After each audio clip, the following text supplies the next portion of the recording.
Ladies and gentlemen, in this RedGamingTech.com video, we have an absolute slew of information when it comes to the Xbox One, DRM, always online capabilities, even Kinect. So, yeah, hold on to your butts, basically.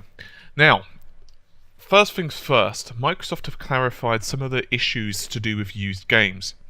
They've basically said that they are not going to stop you from trading in the games. Indeed, it's down to the publishers themselves. So in other words, the publishers themselves will set their own policies on a game to decide whether you can trade it in or not. Now, we'll read out some quotes and then we'll do some analysis. We designed Xbox One so game publishers can enable you to trade in your games at participating retailers. Microsoft does not charge a platform fee to retailers, publishers, or consumers for enabling the transfer of these games. Microsoft Studios will enable you to give your games to friends or trade in your Xbox One games at participating retailers. Third party publishers may opt in or out of supporting game resale and may set up a business terms or transfer fees with retailers. Microsoft does not receive any compensation as part of this. End quote for a second. Now, what about loaning a game to your friends? Now, I did say that in my opinion there were definitely going to be some major restrictions on this, because if you lend a game to your friend and he or she completes that game, effectively they have lost a resale, right? Because let's say that your friend were to come around your house, say this is a fantastic game, go ahead and buy that game, then they obviously get another sale. It's basically word of mouth advertising. On the other hand, if they were to borrow that game, they lose that potential sale. So I'm going to read out a quote on this because it's, I believe it fairly much, pretty accurately describes it anyway. You can only loan a game to someone who has been on your friends list for at least 30 days, and each game can be only loaned once. End quote. Now, it also appears that publishers themselves can limit these options as well. It really wouldn't surprise me if publishers were to look at the game and say, okay, what is the multiplayer value of this game? In other words, how long will a person buy it for the single player value, or will they play it for the multiplayer value? Because let's talk about something like Gears of War. If you were to lend someone Gears of War, they may well play through the campaign if all they're interested in is the story, but most people will buy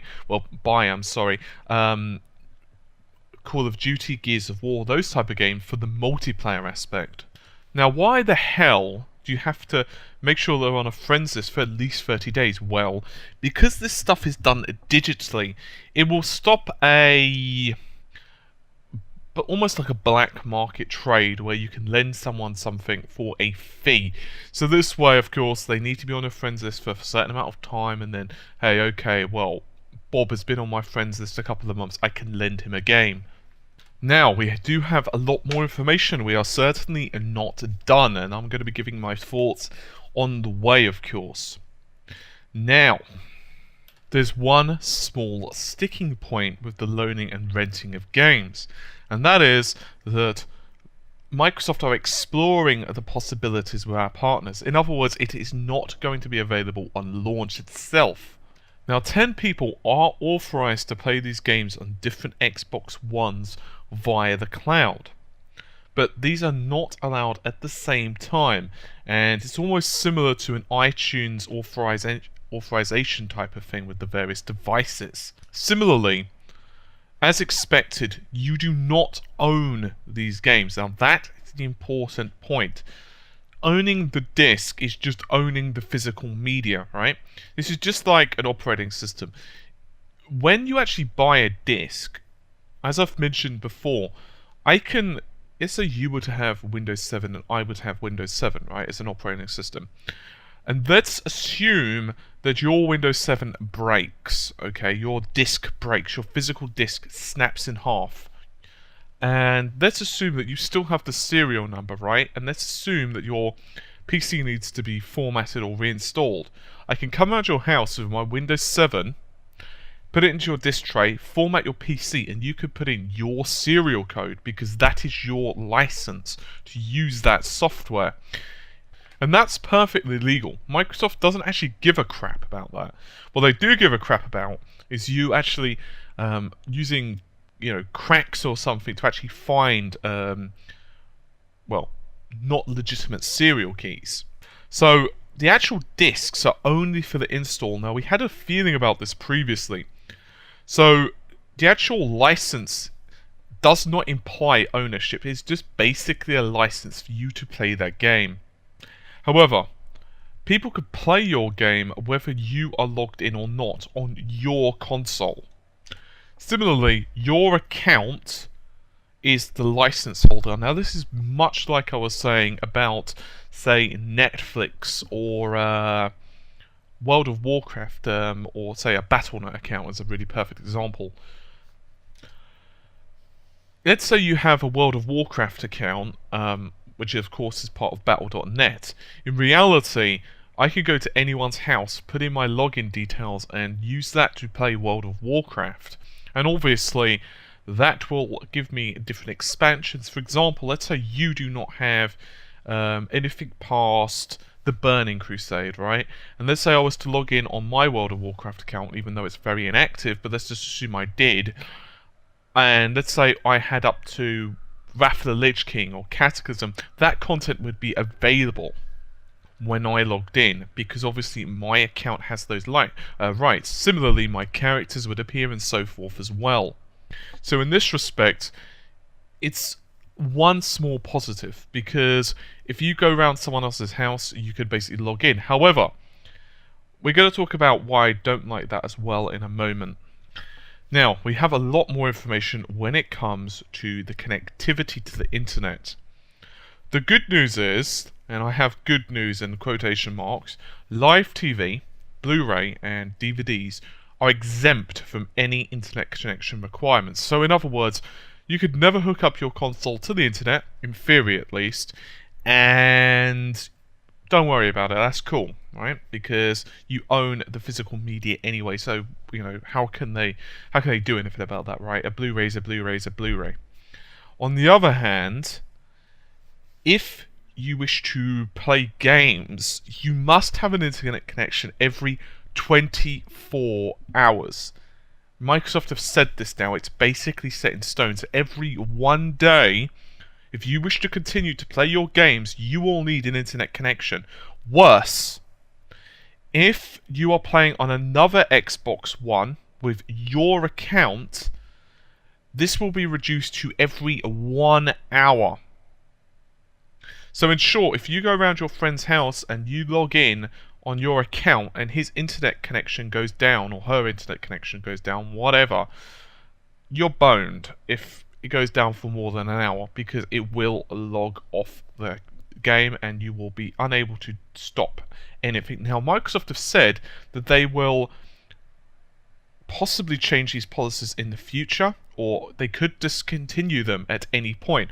Read, if enough people say, no, I'm not dealing with this crap, they will actually most likely change it, because that's really what it comes down to. Are we making money? Are enough people offended by this to the point where we're not making as much revenue as we'd hoped? Now, before we continue, because we have a lot of information to do with privacy with Kinect as well, let's furthermore discuss this Microsoft Studios thing. I'm not surprised about that. The reason I'm not is because I think they wanted to throw that in as a bone, because they know people would be really pissed if their own games set the standard as in, yeah, we're doing it, so. Now, the problem is also with the PlayStation owners, because there have been some concerns, because Sony haven't revealed all of their always-on DRM plans. They've revealed most, and they certainly don't seem to be so draconian as what, let's say, Microsoft's are. On the other hand, you've got to look at it from the perspective of a publisher. Let's say Activision. Company A allows us to restrict the sale, we want company B to do the same, so there could be some pressure there on Sony to basically abide by their rules. Now, I've already discussed used games heavily in a different video, and I've discussed the problems with them because, as it turns out, I'm actually not that much of a fan of used games.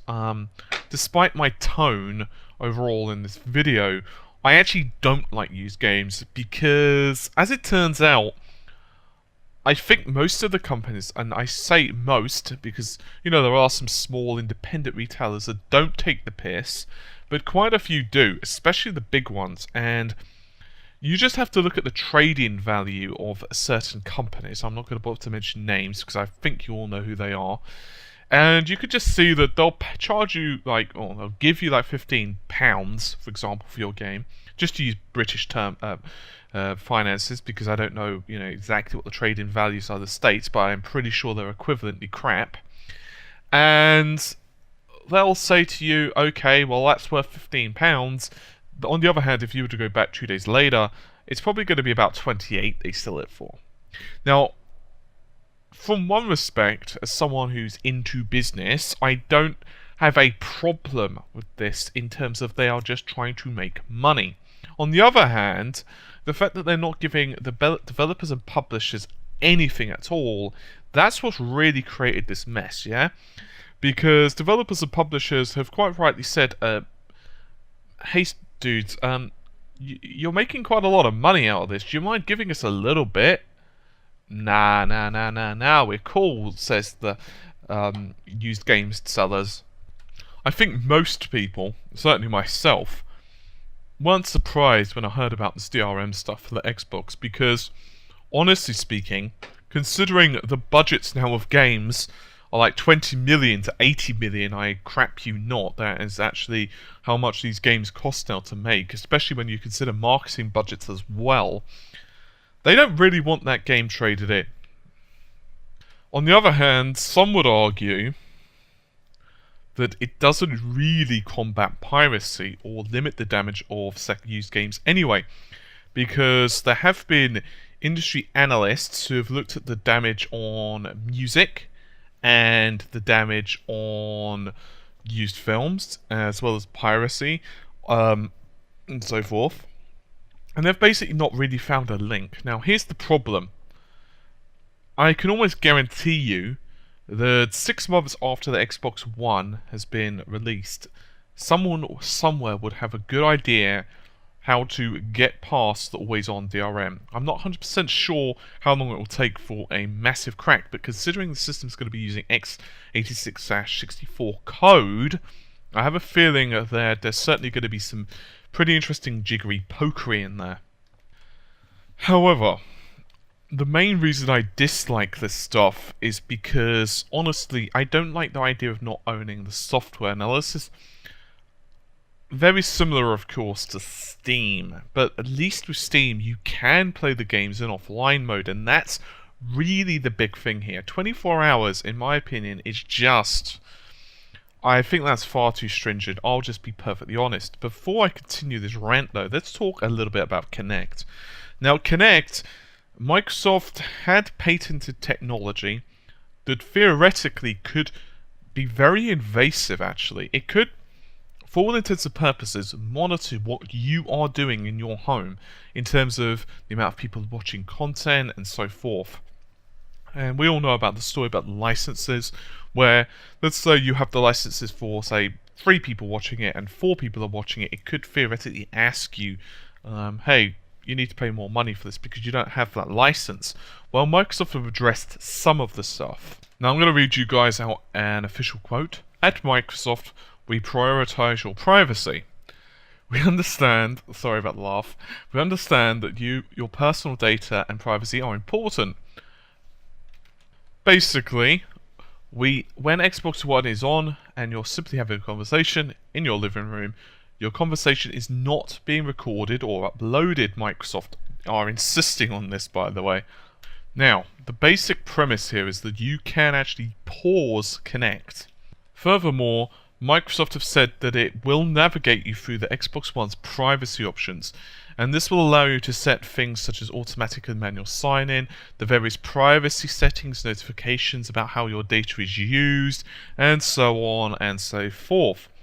Now if you disable Kinect, you can still say Xbox off to turn off your console. On the other hand, when the Xbox One is physically turned off, it's only listening for the Xbox on voice command. However, Microsoft have said that you can turn that feature off as well. But some apps and games will most likely require the Kinect functionality. So, if you actually want to play those titles, of course, you'll need to switch it back on. Microsoft have basically said that your personal details will not leave your home. It will not physically leave your console unless you allow it. And in Germany, by the way, they've already had concerns over the data that Microsoft themselves are going to be collecting. So in the EU, Microsoft are actually required, they must physically abide by the European law. And in Europe, privacy laws are actually pretty damn stringent. So, what are my thoughts on that? Well, it's good that they are not going to invade your privacy, but honestly speaking, I was a bit apprehensive they would, but at the same time, I knew the backlash was going to be pretty severe. My concerns are just how stringent this is, especially when it comes to hacking and so on. I guess we'll just have to see just how easy those options are to use and how many people actually set them and so on and so forth. Now, basically speaking, as I've said, you don't own the games, right? Practically speaking, it's not much worse than what Valve are doing, or Origin, or any of these digital distribution services are doing. In actuality, in some ways, it's a bit nicer, because you can't really lend games on Steam. The difference is, though, I really don't like the 24-hour Snoop Home kind of 24-hour reactivation. I think the biggest issue is that one of the appeals for console gaming is just the ease of it. You know, you've always had that ability to be very insular, should you so wish. You know, if you really don't want to connect your Xbox 360 or PS3 to the internet, you don't have to. And I think that's quite nice, and the ability to just not worry, just pop the disc in and play it. Now, of course, we've got to deal with installs and everything else first. I've been looking at quite a few opinions, not just from you guys, who are, of course, primarily gamers. Well, I'm pretty sure all of you are gamers or tech heads. But also from industry analysts, from everyone from, of course, Zero Punctuation. Yahtzee recently did a really good article, quite a funny one, actually. If you guys watch Yahtzee, I'm assuming many of you guys do, but if not, I suggest you check it out. That's from an escapist, so you could just Google Zero Punctuation, and he's done recently a console roundup of the next generation. And I did laugh a little bit at what he was saying, because it's actually kind of true. And there's been a couple of other guys as well. I'm not going to bother to mention all their names because it will take me quite a while. But they've been basically saying the problem is with this, Microsoft are pushing and pushing and pushing this stuff. But in reality, here's the problem that people are, you know, I'm just going to cut to the chase. Here's the problem that these guys are saying. You're putting on these stringent rights, which in many people's opinions are no better than PC, right? But here's the thing. You're going to charge the same amount most likely for the game as current console, yet for worse performance graphically, right? And the Xbox One is just... Now, let's just be honest. It's the least powerful out of the PS4 and Xbox. It's the least powerful, especially if you count like a higher to mid-range PC. And that's just, well, I'm sure many of you guys know that anyway, yeah? So, in actuality, Microsoft are limiting you with all of these quite restrictive DRMs. And honestly speaking, you're not really getting a benefit for it. That's the problem. In my opinion, it's not like you, as a gamer, are getting a benefit for it. On Steam, I could swallow the fact that my account could theoretically, if Gabe Newell decided I'd gone mad with power and I really just want to close down this guy's account because I just don't like him, gosh darn it. Well, okay. That's acceptable, but here's the thing. The sale prices on Steam are ridiculous. For example, I've just clicked on Steam right now, and I can see 75% off Saints Row the Third, which brings it to £6.24. And if I really wish, I could, for the most part, avoid Steam for certain titles. On the other hand, others not so much. Humble Bundle, for example, it's a mix whether the games are going to be Steam or whether they're going to be not Steam. On the other hand, I'm fairly sure that all of you guys would agree that the prices on Humble Bundle right now are absolutely insanity. For example, if you guys go to Humble Bundle, it depends actually when you log in, I suppose, or when you're watching this video, but it's going to be up for the next 4 days, and it's currently the 7th of June. But you can, for just over $5.80, you need to pay and beat the average, which is currently $5.80. You get 6 games, you get an extra 6 games if you beat the average.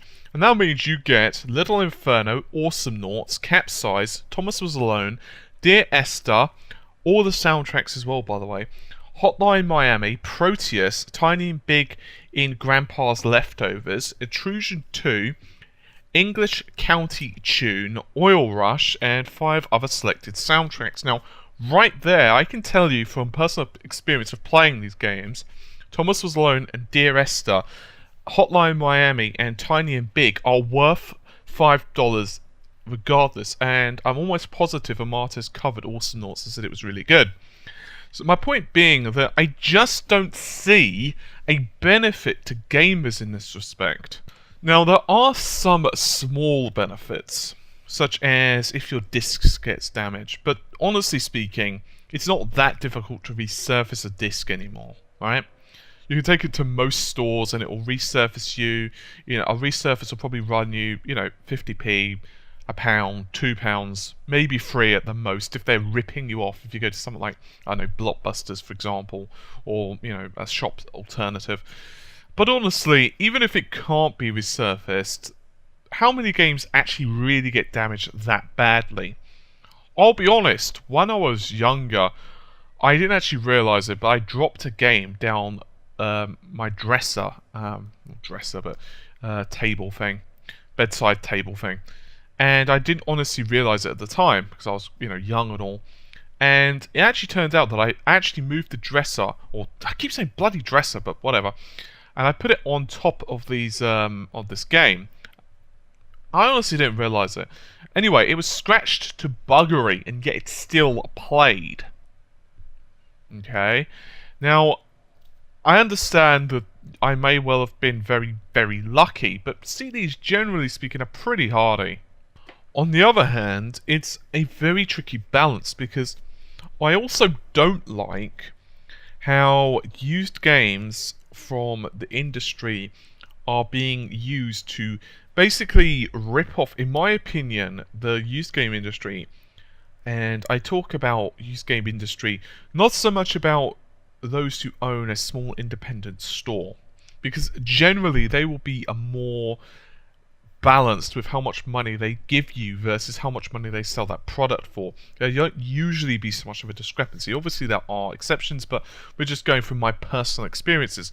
However, I feel that many of these big stores are ripping off you as a customer, okay, but also the developers and publishers as well. They're ripping off the customers because they're basically giving you like 50% of the thing's value.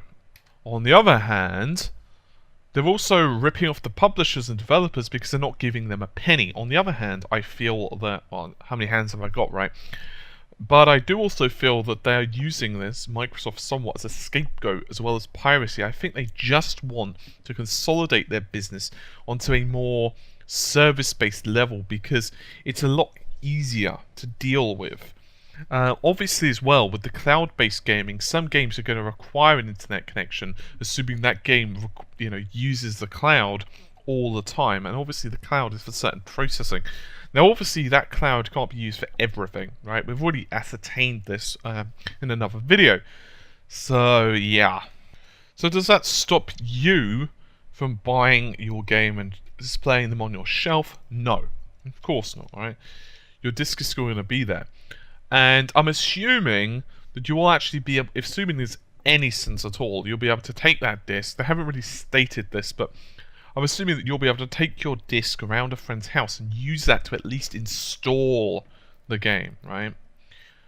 Obviously, you'll have to still log in via your account, but in theory, at least, you should still be able to at least, install the game via the disc, because that would save a hell of a lot of download time. Imagine otherwise how sucky that would be. But I just feel that these are restrictions that don't benefit us that much. So I guess it's kind of up to you on this one.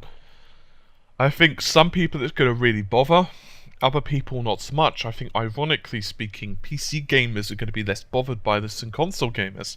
On the other hand, many PC gamers that I've already been speaking to or reading comments of have said, well, I don't understand the benefit of this, because honestly speaking, right now, the only benefit a console has, I'm talking about the Xbox One, over say a PC, is just the hardware is easier to configure, right? But in terms of just putting a disc in and play, it's no longer that simple. You still have to install it, you have to worry about digital rights, and so on, and so on, and so on. It's no longer just a case of you put the disc in. So, yeah. I'm still excited to see what games are on the Xbox One. I'm incredibly excited about the PS4. I'm very happy that they've gone back on some of the Kinect privacy concerns. But the 24-hour activation thing really, really irritates me. I'm happy that their own games don't do this. That it's down to basically the third-party publishers. But at the same time, I'm not shocked about that, because I think people would be up in arms if they also said, well, we're leading with this charge that, we don't want our games to be distributed. I also wish they got this stuff sorted on launch, and here's the thing, when they say it's not ready for launch, I just don't like that, especially on something that's so imperative, because so many people don't have enough money to buy all the games they want on launch. That's another problem. So I guess I've been asked a number of times now, will I buy an Xbox One? From viewers. And honestly, the answer is possibly.